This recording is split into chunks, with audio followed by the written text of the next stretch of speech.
Thank you very much, and I'd just like to say that I'm very pleased that there is a panel in this forum where we're talking about the offshore wind, and I hope that in future conferences there'll be even more panels that will talk about offshore wind, because there are many issues that need to be talked about, and it's a very important sector that needs to be developed in Greece.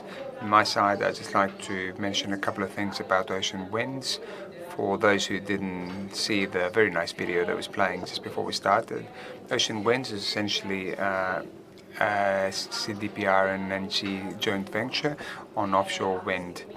At the moment we have 1.9 gigawatt projects under construction and 15 projects which are in development in 7 different markets, which vary from the US, Europe and South Korea. Greece is a market that we're very interested in. It's a market that we see especially for floating offshore wind.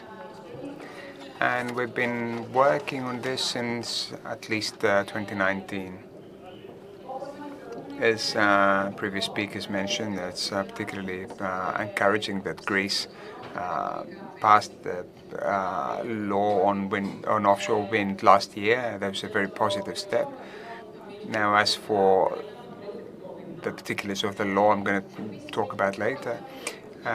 But it's particularly important that we now have a national plan which shows the willingness to continue.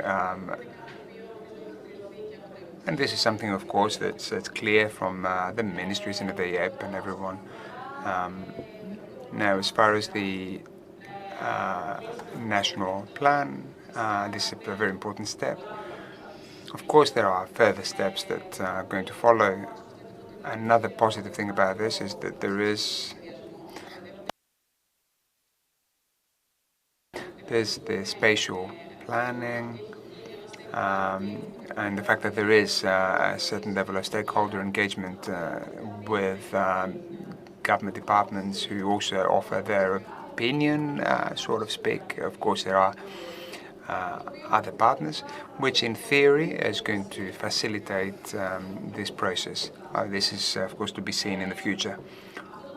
This was something very positive, but at the same time, as has already been mentioned, something that has made the process more difficult, and that's why we're trying to kind of make it easier, is the law at the moment.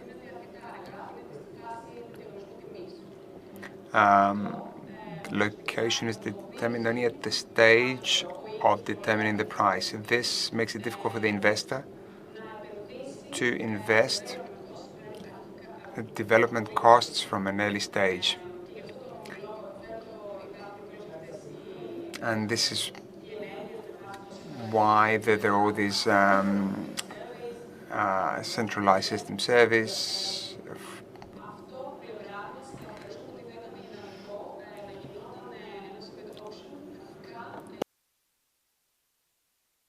That there should be an auction so that they can optimize and then go to the price auction. I think this would have a positive impact on the auction. I think if we don't have that, then there'll be a lot of uncertainties. Another thing that is also relates to the law, and one of the kind of problem areas. After 2 or 3 years, there are going to be the installation areas.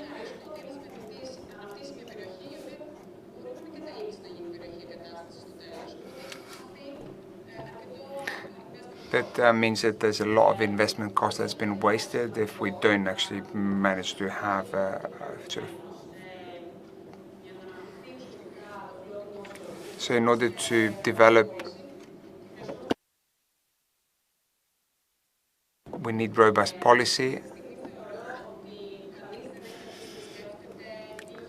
I think that at this point nobody started thinking what's happening with the price auctions in offshore wind. We all believe that this is a long way away, and that's why we're going to think about it later. However, the requirements of this tender is going to affect what investors will do now. This is why it's good that that we start thinking about it, and all the different partners start thinking about it, all the different stakeholders start thinking about it. I keep what you last mentioned, that in fact, in vis-a-vis the economic and financial parameters, there needs to be visibility early